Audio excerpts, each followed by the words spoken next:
Magandang gabi mga masters, bali ngayon po ay 8 videos po ma-upload ko po sa aking YouTube channel. Tama nga mga masters, 8 videos nga po ma-upload ko. Yon, what's up mga masters? Nandito na naman tayo sa panibagong araw, panibagong kabanata na naman ang pagsasama-samahan natin ngayon guys.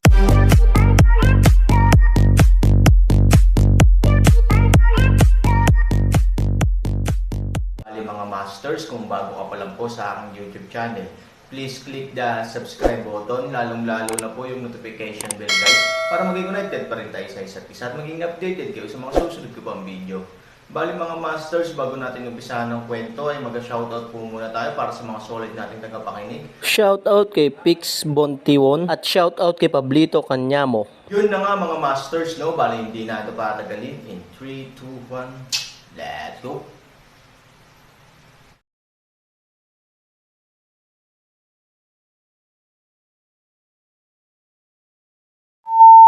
Ang pamilya Wang, nawasak, Wang Siman pulang mata, nakatingin sa Aaron, nakakalungkot na paraan.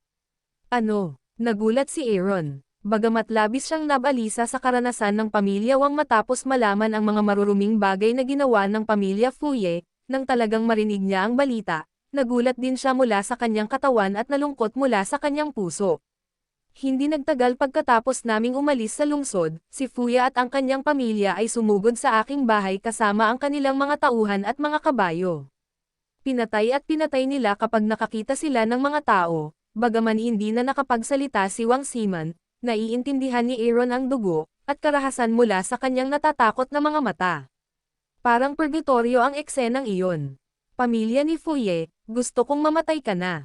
Napatikip ng ngipin si Aaron at galit na uminom.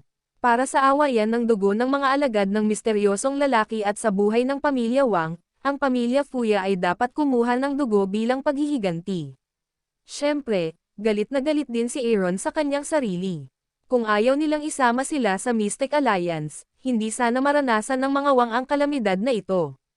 Kahit na ang kanilang pamilya ay hindi nasiyahan sa kanilang sarili, ngunit binayaran nila ang pinakamasakit na halaga.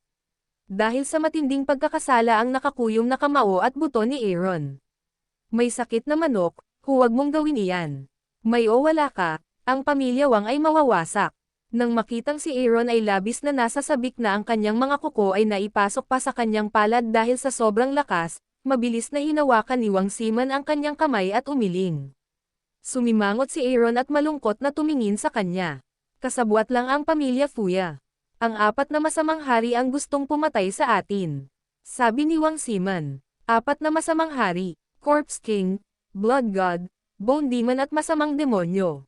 Sagot ni Wang Siman. Si Han Sanchen ay hindi pa nakarinig ng ganitong mga tao, ngunit sa pakikinig lamang sa masamang palatandaang ito, alam niyang hindi sila mabuti. Paano makakasali ang mga Wang sa mga taong ito? Pagkatapos ng lahat, si Wang Dong ay napakagaan kahit na siya ay may malaking personalidad. Madalas siyang makakain ng maayos sa mundo, ngunit bihira siyang makasakit sa iba. Pumatay sila para makahanap ng kung ano, pero hindi binigay ni Lolo, sabi ni Wang Siman. May hinahanap ka. Kung tama ang hula ko, dapat hinahanap nito si Longpan. Ulam ng dragon. Sumimangot si Aaron. Yan ang kahon na gawa sa kahoy na ibinigay sa iyo noon ni Lolo, sabi ni Wang Siman.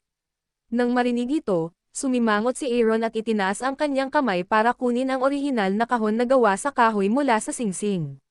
Sa simula, matapos itong ibigay sa kanya ni Master Wang, pinag-aralan ito ng Aaron, at si Ying Zia ay napakatalino pa nga. Pero dahil alam niyang kailangan niyang gamitin ang susi para mabuksan ito, hinayaan niya ito palagi. Naka-install sa space storage ring ng Aaron, halos nakalimutan na ito. Ngunit ang hindi maisip ni Han ay ang gadget na ito, na halos nakalimutan na ng kanyang sarili, ang tunay na salik sa likod ng pagkawasak ng pamilya Wang. Pagkatapos na pumasok ang grupo ng mga tao na iyon, ang aking lolo ay nagpadala ng isang tao upang protektahan ako at pinapunta ako sa likod ng pintuan upang umalis. Bago umalis, sinabi niya sa akin na kahit na mamatay ako, hindi ko sasabihin kahit sino ang sikreto ng Dragon Plate. Pagkatapos ay tumingin siya sa kahoy na kahon sa kamay ni Aaron. Pagkatapos kong umalis, ang bahay ng pamilya Wang ay nasunog. Lahat ay nalipol sa apoy, At ang kahoy na kahon na ito ang naging huling bagay ng pamilya Wang. Sa makatuwid, dapat mong alaga ang mabuti ang may sakit na manok, alam mo. Sa pagsasalita tungkol sa mga masasakit na alaalang ito, hindi na napigilan ni Wang Simon ang muling pag-iyak. Napatikip ng ngipin si Aaron, mahigpit na hinawakan ang kahon na gawa sa kahoy, at mariing tumango, huwag kang mag-alala, hinding-hindi ko maaabot ang mga inaasahan niya sa ibinigay sa akin ni Mr. Wang. 4 na masamang hari, tama ba? Malamig na itinaas ni Aaron ang kanyang mga mata. Naitala na niya ang 4 na taong ito sa kanyang puso. Gayunpaman, si Han Sanchen, na malungkot, ay may nakitang mali. Sandali lang, sinabi mo lang na ang 4 na masasamang hari ay pumunta sa iyong bahay upang pumatay ng mga tao at maghanap ng mga bagay-bagay.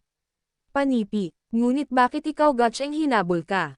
Dahil ang 4 na masasamang hari ay kaysa ni Fuye, walang dahilan kung bakit nila itali ang anumang koneksyon kay Ye Gotcheng. Gayunpaman, si Ye Gotcheng ang may pananagutan sa pagtugis. Higit pa rito, kung maaari mong maabot ang antas ng pagpatay ng mga tao at pagnanakaw ng mga kalakal, dapat kang maging lubhang mabisyo. Kahit kakampi ka, hindi ka pwedeng magpeke ng kamay ng iba para agawin. Ito ay hindi masasabing kakaiba, ito ay sadyang hindi ka panipaniwala. Sa pagbanggit nito, tila may napansing mali si Wang Simon sa ilang sandali, parang may mali sa iyo kapag sinabi mo iyon. Sa buong labas ng pamilya Wang, mayroong 4 na masasamang hari kasama ang pamilyang Fuye na hinahabol ang kanilang mga sarili. Gayunpaman, sa mga nakaraang araw, ang 4 na masasamang hari ay bihira, ngunit biglang may isang grupo ng mga taong nakamaskara sa itim. Hindi gaanong pinapansin ni Wang Simon ang biglaang pagkakaiba ng mga taong ito dahil palagi siyang kinakabahan sa pagtakas, ngunit sa oras na ito. Dalawa silang alon. Tumangala si Wang Simon kay Aaron. Nag-iisip ako ng posibilidad. Sa oras na ito, biglang sumimangot si Aaron. Plato ng dragon. Pangupalakul. Peach. Misteryosong lalaki. Lungsod na nasusunog sa buto. Ang lahat ay tila walang katuturan, ngunit ang isang maingat na pag-aaral ay nagpapakita na tila may ilang kaayla hilakbot at kahangahangang koneksyon sa pagitan nila. Kinokontrol ng misteryosong lalaki si Xiao Tao, kaya alam niya ang ilang sikreto ng palakol ng pango, kaya nagpadala siya ng isang tao upang pagnakawan ito. At ang Dragon Plate, bagamat hindi alam ni Aaron kung ano iyon, ngunit may marka ito ng pango, kaya ang mga mata ng mga taong iyon ay nasa Dragon Plate din. At ikaw Gotcheng ay maaaring isa sa kanilang mga thug. Kaugnay ng pagiging eccentric ni Ye Gotcheng ngayon, posible ang haka-haka na ito. Kung tungkol sa 4 na masasamang hari, maaaring alam din nila ang sikretong ito, ngunit hindi nila kasama si Ye Gotcheng. Hinarang pa sila ni Ye Gotcheng sa kalagitnaan. Ibig sabihin, si Ye Gotcheng ay kabilang sa mga demonyo, at ang 4 na masasamang hari ay kabilang sa mga demonyo. Kasabay nito, may 2 demonyo na handang gumalaw, at marahil lahat sila ay may kaugnayan sa plato ng dragon. Ano ang sikreto nitong Dragon Plate? Mukhang kailangan nating pumunta sa Bone Burning City.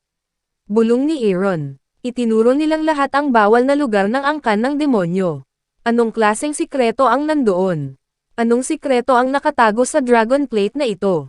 Sa pagtingin sa maalalahang hitsura ni Aaron, hindi nagsalita si Wang Simon at tahimik na sinamahan siya ng lahat ng mga tao sa kampo ay nagising dahil sa labanan sa malayo. Aaron ay wala sa bahay sa oras ng pagkataranta ng lahat, dahan-daang ibinalik ni Aaron si Wang Simon sa kanya dahil sila ay kanyang sariling mga tao at ang ginto ng pamilya Wang. Binibining 100 Xiaosheng ng lawal ng ilog ay nagmamadaling sinalubong siya ni Yuan Hong, isang napakabanayad na ugali.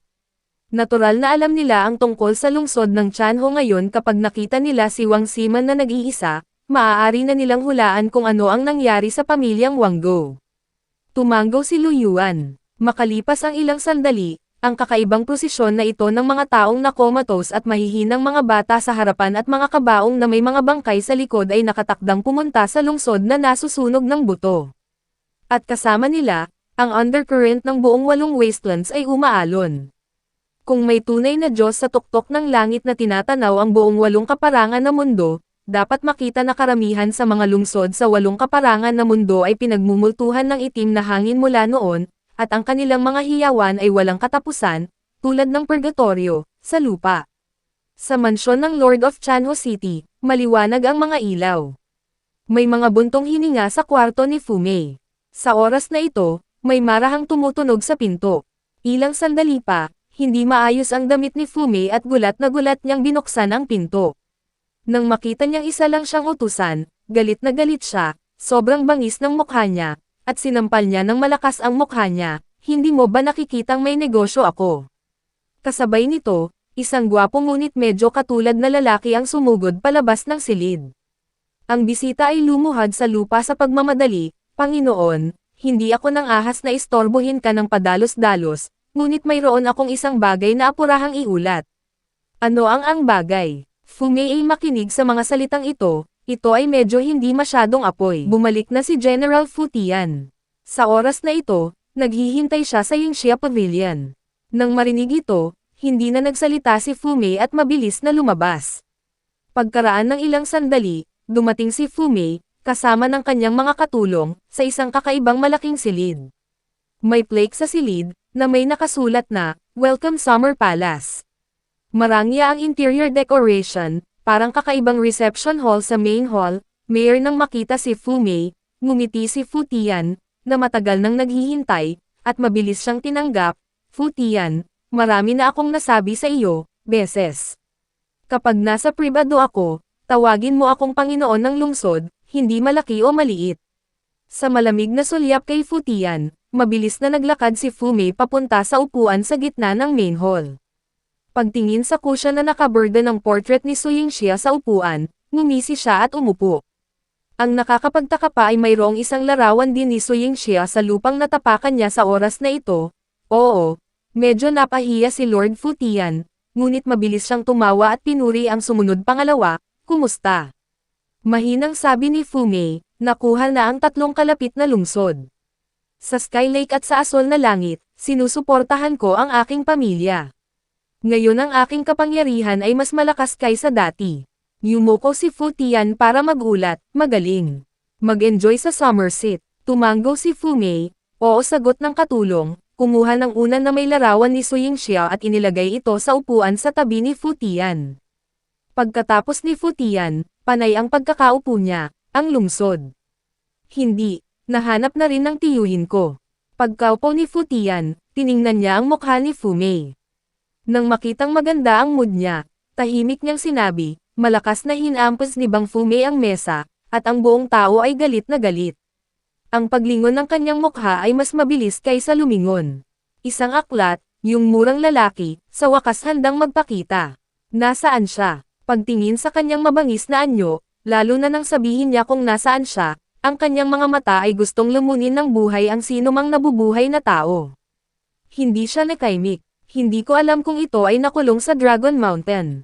Ang antay-langit na pagkilos ni Han Sani na pumili ng dalawa, talagang pinasisigla ng mga Diyos si Fumei si Guyu at si Lu Raoxan ang lumaban para sa kanilang mga asawa, para makita niya kung gaano siya kalayo sa Aaron. Sa madaling sabi, mula noon, mayroon na si Fumei, nagiging sobrang maluho, masungit pa nga, at kahit na.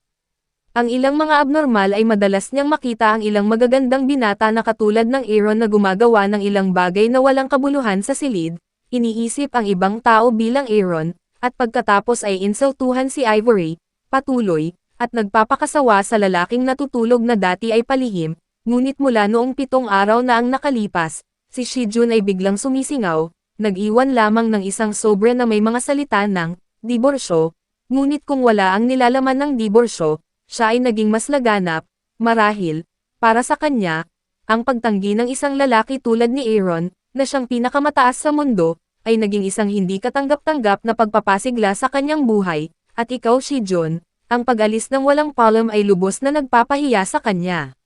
Sa isang salita, siya ay baliw, hindi lang siya nagpuputol ng melon at gulay araw-araw, kundi pinalamutian din niya ang tinatawag na Ivory Hall. Kahit na, sa pribado, kailangan siyang tawaging Panginoon ng lungsod. Siguro, sa ganitong paraan lang niya mabibigyang kasiyahan ang kanyang nalilitong paghahambing na puso at abnormal na selos. Nakatingin sa kanyang nakakatakot na mga mata, nabulunan sandali si Fu Tian. Hindi siya marunong magsalita, save Fumei's hysterical roar. Yun na nga mga masters, no? Bali panibagong kabanata na naman yung natapos natin ngayong gabi. Muli, maraming salamat po.